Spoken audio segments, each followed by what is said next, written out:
What is going on, Headliner Nation? Welcome to the Week 16 Waiver Wire Show, where today we're going to be covering everything that you need to know to start off Week 16 of the fantasy football season. That's right, the fantasy playoffs are in full swing.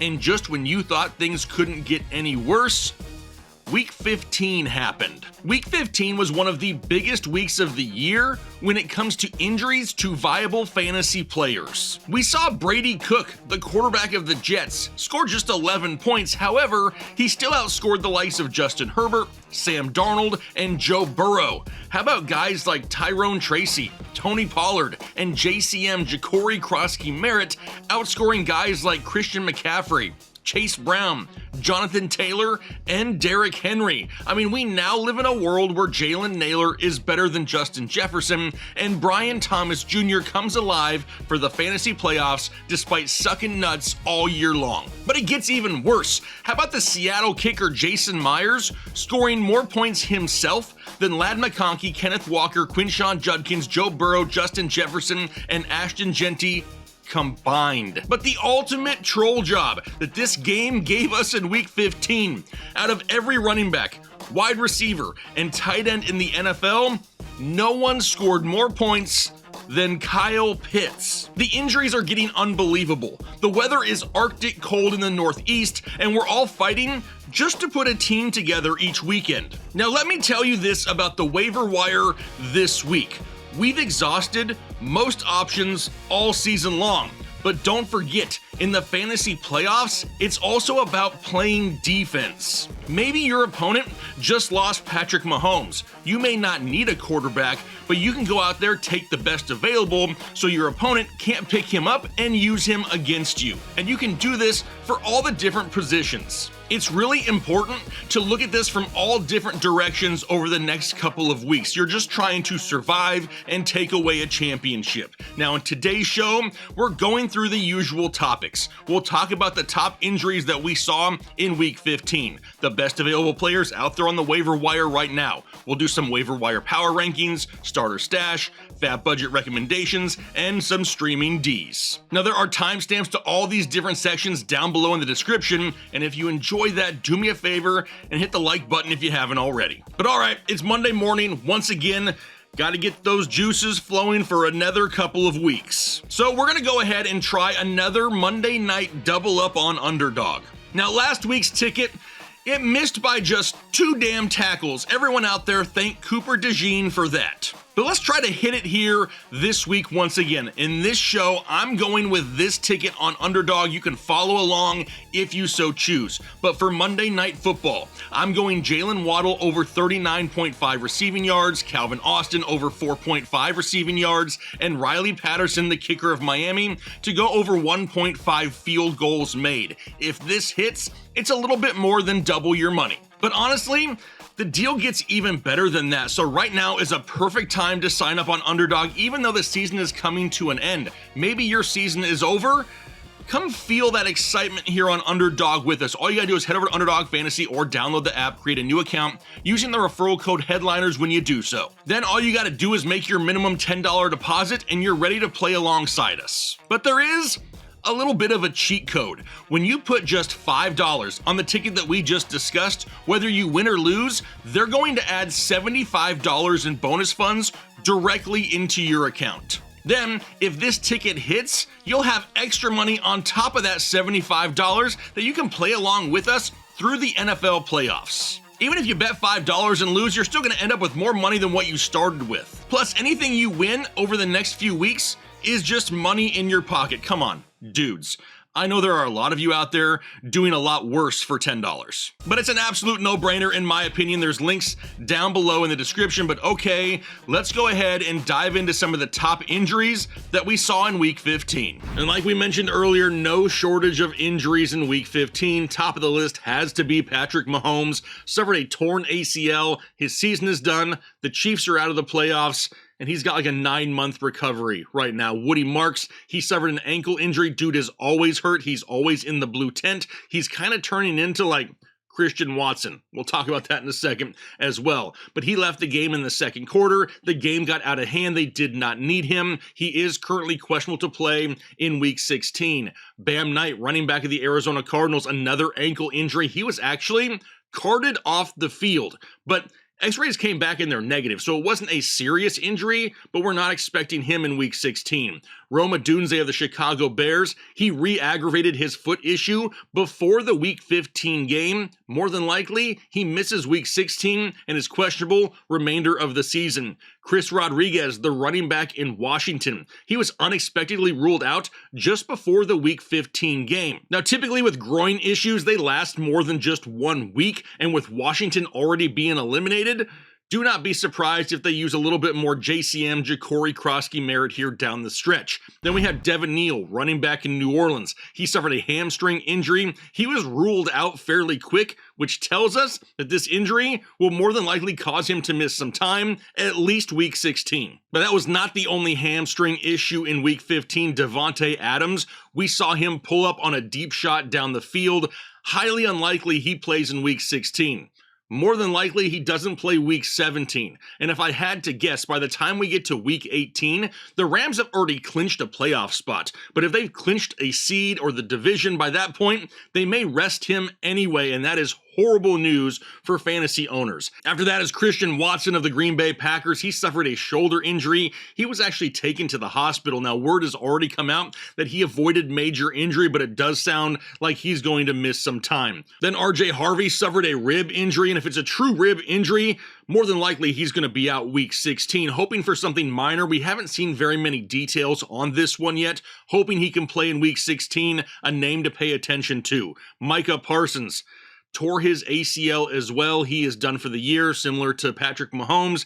He's got a long road ahead of him with some rehab. Then we got Luther Burden with an ankle injury. The severity is really unknown here, but if it's a high ankle sprain, it could cause him to miss the next week or two. I will say this though, if he is healthy, if it's just a minor low ankle sprain, he is definitely somebody that I would want to add this week if possible. How about Devon Vele? He suffered a shoulder injury. He left the game in a sling. He's going to be questionable all week long, and we're waiting to hear on the severity of this issue as well. Another player that, if he's healthy though, would probably be somebody we want to add off the waiver wire. Now, speaking of players we should be picking up, let's go ahead and start off at the quarterback position here. And let me reiterate this. Remember, it's important to play defense in the fantasy playoffs. Block your opponents from picking up players that could hurt you later on. You're going to see some names here today and be like, I don't want that guy. Well, I don't want you to start this guy either, but I also don't want your opponent to pick him up, use him against you, because we have seen some crazy crap in 2025 fantasy football. And I wouldn't want to lose in the fantasy playoffs to some rando that was picked up off the waiver wire, even though you probably could have picked him up yourself. So for the quarterback position, I went through and found 5 quarterbacks who are very lowly owned that have some solid matchups where they could perform this week. So if your opponent had a Patrick Mahomes, maybe you want to go out, pick up the best option on the waiver wire, and try to block him from using these guys against you. Because like I said, there's been some crazy crap here in 2025. So first up, Marcus Mariota of the Washington Commanders, only 18% owned going up against Philadelphia. It is still unclear whether or not Jaden Daniels is coming back. Washington has already been eliminated, so I don't know why they bring him back. And Mariota has 5 games this year with at least 15 fantasy points, but now a matchup going up against Philadelphia may not be the easiest. They have allowed under 150 passing yards in 3 straight games. How about Tyler Shuck of the New Orleans Saints? Only 9% owned going up against the Jets. Really seeing some weekly improvements here from him as well. He has now scored at least 18 fantasy points in 3 straight games. And over that span, he's scored 22.5 fantasy points in rushing alone. Now we know that Devin Neal is hurt, and a matchup against the Jets, who allow the 9th most fantasy points to opposing quarterbacks on the season. Gardner Minshew, likely who takes over for Patrick Mahomes in Kansas City. Don't nobody own Gardner Minshew. He's going up against Tennessee though. And listen, we've seen Minshew mania in the past before. And then you put on top of it a matchup going up against Tennessee, who allows the 7th most points to opposing quarterbacks on the year. With as crazy as this season has been, can I go out there and say with all certainty that Gardner Minshew is going to suck in Week 16? No. I can't say that. How about J.J. McCarthy of the Minnesota Vikings, 30% owned going up against the Giants, and he is impossible to understand. He makes the hard throws look easy and the easy throws look impossible. It also seems like he thinks that Jalen Nailor is better than Justin Jefferson.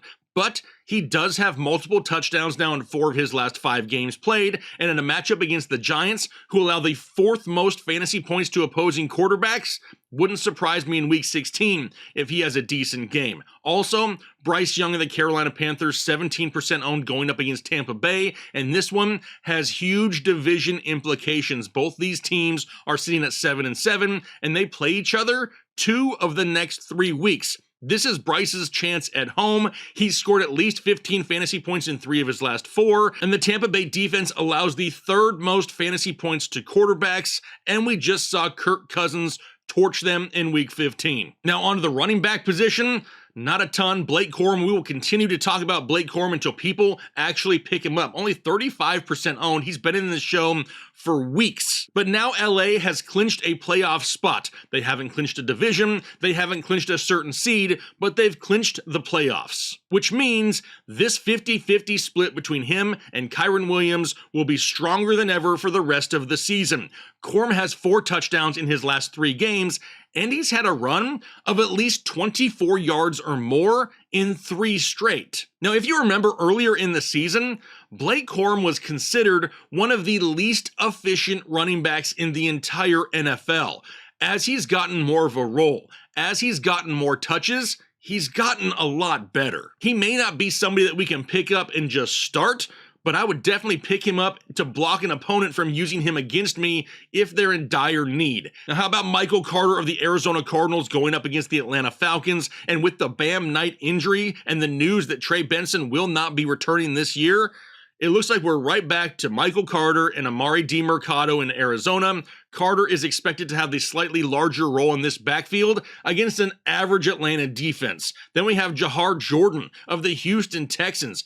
Nobody even knew who the hell this guy was before Week 15. Now he's got a matchup going up against Las Vegas. Nick Chubb was ruled out last week, and with Big Woody currently dealing with an ankle injury, we could see Jordan with a huge role in Week 16. Look what he did in Week 15. 15 carries for 101 yards, 2 receptions for another 17 yards. Still unclear whether or not Woody Marks misses, but if he does, Jordan has a matchup against Las Vegas, who allows the 7th most fantasy points to opposing running backs. Then we get down to JCM, Ja'Cory Krosky-Merritt. All offseason, people said this guy was going to be a league winner, and then he disappeared during the entire season. Now, he gets the potential at a big-time role in the fantasy playoffs and could become a league winner. Crazy how things work out, but we saw Chris Rodriguez go down with a groin injury like we mentioned earlier. Typically, those injuries can linger, maybe last up to a week or 2,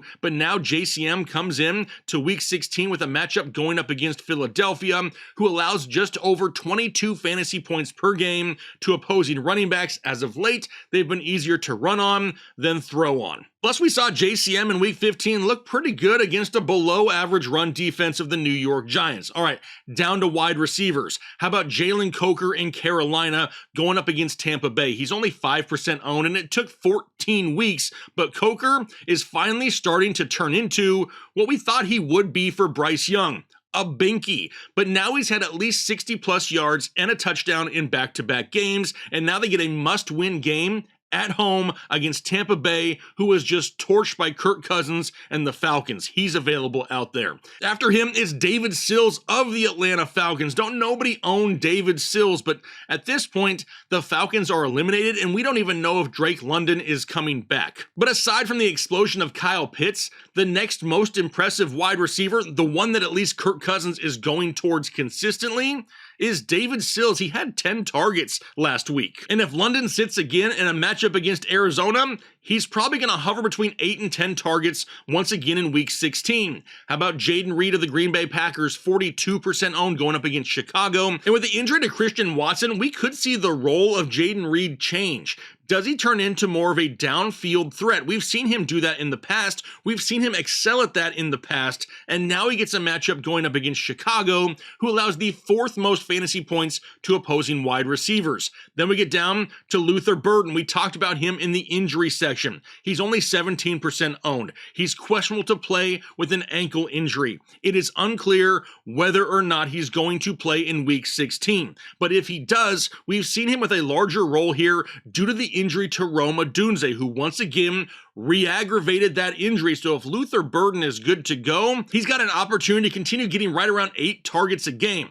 Plus, even if he does sit in week 16, but plays in week 17, he's got a decent matchup going up against San Francisco. Then we got Devon Vele, another guy, like we mentioned earlier. He is questionable to play with a shoulder injury. We don't even know if he's going to be available in week 16. But he has seen a huge increase in targets, and New Orleans just lost another offensive weapon in Devin Neal. But you also got to look ahead for Devon Vele. Some great upcoming matchups for the Saints. If he misses this week, maybe you can set up for the block in week 17. But after that, we only got a couple tight ends. The first one up is Theo Johnson of the New York Giants. He's 45% owned, and he's really been highly dependent on having a good matchup in order to score some fantasy points. His numbers haven't been huge, but Minnesota does allow 10.9 fantasy points per game to the tight end position, and Theo is averaging right around 6 targets a game here the second half of the season. If you're desperate for a tight end, he's an option. How about Colby Parkinson of the Los Angeles Rams, only 10% owned going up against Seattle. And Parkinson is so hot right now, he's getting credit for touchdowns when he doesn't even cross the goal line. He has 6 touchdowns over his last 6 games, and now, due to the injury of Devontae Adams, we could see even more Colby Parkinson. And in this matchup against Seattle, don't forget, Seattle allows the 5th most fantasy points per game to the tight end position. And then lastly, Colston Loveland of the Chicago Bears, 38% owned going up against Green Bay. Process of elimination here, right? Odunze is hurt, Burden is dealing with an injury, and if he doesn't play, targets have to go somewhere. More than likely, they migrate the way of Colston Loveland, who's had 5+ targets now in 4 straight games. And on top of that, he just scored a touchdown against Green Bay in their matchup 2 weeks ago. But now that we know who to pick up, in what order do we rank them? Well, this is how I currently have the list. At the top is JCM. It's Bill, Ja'Cory Krosky-Merritt. I'm hoping he has a role rest of season, and they kind of just let Chris Rodriguez sit. Let's see what JCM can do down the stretch, and they can make a decision for their future running game in Washington since they're already eliminated. Then we go down to Jaden Reed due to the injury of Christian Watson. Then we get Blake Corum, who will have a role rest of season. Then we get Luther Burden and Devon Vele, but you can see the little injury designation next to them. If you do need immediate help, I don't know if I'm going that direction because we don't even know whether or not they're going to play. I'm ranking them right now as if they're going to be available. Now, after them, we go down to Jalen Coker in Carolina, Jahar Jordan in Houston, followed by Michael Carter. I just don't love the running game in Arizona. It's not great to begin with, having to deal with backups upon backups upon backups and split backfields. I'm not overly excited about that. And then we get David Sills as well because we don't know what's going to happen for sure with Drake London. And David Sills has really had like one good game. Now remember, just because I have quarterbacks and tight ends at the bottom of the list, it does not mean that I'm valuing them any less than the players above. I know that not everyone needs a quarterback or a tight end, so I have ranked them by position here at the bottom of the list so you know who to go after if needed. I'm going with Tyler Shuck, then J.J. McCarthy, Bryce Young, and then Marcus Mariota and Gardner Minshew. A lot of people may want to put Mariota higher. Until we get Jaden Daniels ruled out for sure, it's kind of hard to put him higher. If he is ruled out, would I put him higher? I don't even know if I do, right? Tyler Shuck has been playing great. J.J. McCarthy has a great matchup. Bryce Young is in a must-win game at home against Tampa Bay, who gives up a ton of yardage in the secondary. I probably don't. After that, like Gardner Minshew, obviously, if you're in a super flex league and Mahomes went out and you have minimal choices, that's when you're going to somebody like Gardner Minshew. I would probably honestly rather start Gardner Minshew than Kenny Pickett or something like that. At the tight end position, we're going with Parkinson. He's too hot to ignore at this point. Then Theo Johnson and Colston Loveland. Now, I will say, if Luther Burden is ruled out, Colston Loveland would be ahead of Theo Johnson, so just plan accordingly. Which now takes us into the start or stash portion, and don't forget what I said at the beginning of the show. Just because we're picking up some of these players, it doesn't mean that we want to start them. In fact, there's only 2 guys on this list that I would consider starting at this very moment in Week 16. It's JCM, who's dependent on the health of Chris Rodriguez. If Chris Rodriguez is healthy, we probably don't. If JCM is the guy once again, obviously we're going to start him. And then Jaden Reed as well. No Christian Watson. Jaden Reed should see an increased role in a good matchup. But after that, I prefer to stash everyone. Now, if Luther Burden is healthy, if Devon Vele is healthy, they do become options, but I want them to be a full go by the weekend. Even the quarterbacks you see have stash next to their name. Now, typically in these videos, all the quarterbacks and tight ends are start, right? If they're recommended on the waiver wire, it's to be a streaming option. But at this point of the season, we're playing defense a little bit, so I'm preferring to stash these guys to block others. If you need one of them, though, obviously they're ranked in order. And then for the tight end position, these guys are streaming options if you need it. Parkinson, Johnson, and Loveland in that order if you need a tight end in Week 16. Now, given the fact we're stashing most of these guys, how much are we spending on them? Honestly, guys like JCM, Jaden Reed, Blake Corum, Luther Burden, and Devon Vele, if they're healthy, up to 20%, that number could creep up, but I have them here at the top of the list because they have rest of season value. Yes, the rest of season is only 3 weeks, and the waiver wire is picked clean. We're not going to find much better out there, even in the coming weeks, than these guys right here at the top of the list. So if you have a need or a need to block, now is the time to just blow the wad. Then we got guys like Jalen Coker, Jawan Jordan, 15% or so. You could go a little bit higher if you're in desperation mode. David Sills, Michael Carter, up to 10%. Honestly, these are desperation ads in my opinion. You're not picking up David Sills to block your opponent. Nobody really wants to start David Sills. He's in this show because if you are in dire, desperate need of a wide receiver, at least we know he's seen some targets in a decent matchup. Now, the quarterback's really up to like 10% unless you are in full-on block mode and you can see that your opponent has a hefty amount of FAAB budget remaining and you got to just try to compete with that to keep him from one of these guys. That could change the scenario. And then the tight ends up to 15% because they do have the ability to be started right away this week. Now, if you're looking for some streaming Ds, there's a couple options out there. The Tennessee Titans are going up against Kansas City. No more Patrick Mahomes. KC has already been eliminated from the playoffs, and Gardner Minshew will be getting his first start of the season. The Saints going up against the Jets. Now, Brady Cook actually looked a lot better in Week 15, but it's a high likelihood of turnovers in that offense, and that's why the Saints are considered here. And then the San Francisco 49ers going up against Indianapolis. Phillip Rivers, he looked rusty, right? And even if he does limit turnovers, he isn't throwing the ball deeper down the field, much more than 10 yards. So the 49ers will have an opportunity to probably keep the score low and the yardage total low as well. But all right, there you have your waiver wire show for Week 16 of fantasy football. And I'm just like you. We're all obsessed with offense, but I know you've heard the saying before, defense wins championships, and even in fantasy football, it can be true.